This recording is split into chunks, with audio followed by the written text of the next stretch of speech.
After a week off for Thanksgiving recess, the House and the Senate are returning to work. Now, they only have 3 weeks in session before their holiday recess and a lot to get done. Both chambers say that aid for Israel and Ukraine is a top priority, but that's easier said than done. And in the House, an expulsion vote is likely for Congressman George Santos. Joining me now is Basil Smikle, Democratic strategist and former executive director of the New York State Democratic Party, and Stuart Stevens, a veteran of the Mitt Romney and George W. Bush presidential campaigns. And he is now with the Lincoln Project. And Stuart has a new book, The Conspiracy to End America: 5 Ways My Old Party is Driving Our Democracy to Autocracy, and it's out now. Basil, let's start with your friend George Santos, okay? He says that he's expecting to be expelled. What exactly does that mean for Congress writ large?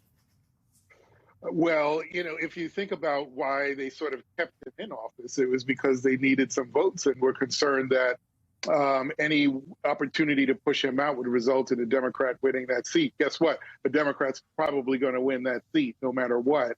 But what it does say, and I actually tie this to another story from the last few days, that the RNC is low on cash. They're low on cash relative to 2016 and 2020. One of the reasons given is that a lot of the donors, particularly the big donors, are concerned that the party doesn't have its act together. And if you wonder why, this is Exhibit A. Maybe McCarthy issue is Exhibit A and this Exhibit B, but they sort of go hand in hand, that if you have a party that essentially coddled this individual, that kept him on board so that they could simply get his votes, they deserve all the negative attention that they're getting. Now, having said that, we do expect that there is an expulsion going to take place. He expects that. There are a lot of candidates waiting to run for this special election that would happen 10 days, or the governor would call it 10 days after this would happen. But the GOP on Long Island actually feels pretty strongly that they'll be able to win that seat, given how well they did earlier in the month on Election Day. So, we'll see how that part of it goes. But I do feel strongly that the Democrats can win that seat back. Stuart, I mean, a Santos expulsion, it could make the already narrow Republican majority even smaller if Republicans in Long Island do not capture the special election. Do you think that that will impact how any of the members vote? I will note that a number of Republicans, but also a number of Democrats, voted not to expel Santos in the first expulsion vote. But, now a number of folks have changed their tune. They're on record saying that if the resolution comes to the floor, they will vote to expel him. George Santos, to me, represents the logical conclusion of the collapse of the Republican Party as a governing party. He's a liar in a party that no longer believes in truth. He's a fraud in a party that is trying to perpetrate one of the greatest frauds ever, that we have an illegal president. And he really is in Congress for no purpose. And that pretty much sums up where the Republican Party is now, I think. I mean, why are they holding on to this guy for a vote? A vote to what purpose? What have they done in Congress since they took over the House? Absolutely nothing. And it's really just a party that exists to acquire power and perpetuate power for those who are in it, but to no other purpose than power.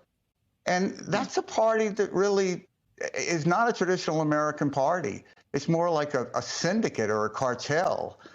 And, I have worked against the Democratic Party for a long time, but I don't know any conclusion to come to, but it's the only pro-democracy party in America now. I mean, what else can you say after that? Let's talk a little bit about the Senate. I want to play for you, Basil, what Senate Leader Chuck Schumer said today. Listen to this. Before the year is out, there's a lot of other work we must do here in the Senate. And members should be ready to stay here in Washington until all our work is completed. We must, for one, finish the task of passing an emergency supplemental bill with aid to Ukraine, aid to Israel, humanitarian assistance to innocent civilians in Gaza, and funding for the Indo-Pacific. Time is short for us to act. We have not seen a lot of legislation come out of the House, but the Senate has been doing their work. Do you see, though, either chamber, Basil, staying into their recess to get this done? We're talking about Christmas. I can see it perhaps in the Senate more so than the House, because I do think that Chuck Schumer is about his business. It is about the business of getting legislation passed and policy enacted. And I think that's particularly important when you think about the aid package to Israel and to Ukraine, particularly on this issue of aid. In addition to the heartwarming video of the hostages being returned to their families, another really heartwarming video was the trucks carrying aid into Gaza after so long without it. And so if that could be argued as part of why this package is important, I do think it will necessitate them staying around to make sure that it gets done. I know that it comes at some cost because there are a lot of voters that are wishing that this would not happen, in terms of the money for what we're doing abroad versus the money that's available to American citizens and voters. But I believe that Chuck Schumer really wants this to get done and will do everything he can to make sure folks stay around to get it done. Stuart, Republicans want to include border funding in these aid packages. I will note that in the original request that President Biden sent to Congress, it did include border funding. It included border funding, funding for Taiwan, funding for aid to Ukraine, and funding for aid to Israel. But the Republican House only passed aid to Israel. So do you see the border funding complicating things? Do you even see border funding actually making it in? Yeah, look, I mean, we know why Republicans are doing this and why they're trying to use it as an issue. This really sort of completes the anti-Ronald Reagan emergence of the Republican Party. I mean, they're weak. What was he? He was strong against the Soviet Union and Russia. They're weak on Russia. They're really, the element of pro-Putin politics in America is in the Republican Party. He was pro-immigration. He announced in front of the Statue of Liberty, signed a bill that made everyone in the country before 1983 legal. And he was pro-military.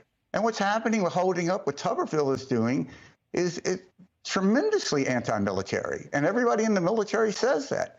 And the Republican Party doesn't seem to care. Look, none of us get to choose history, but history chooses us. And this is an historic moment.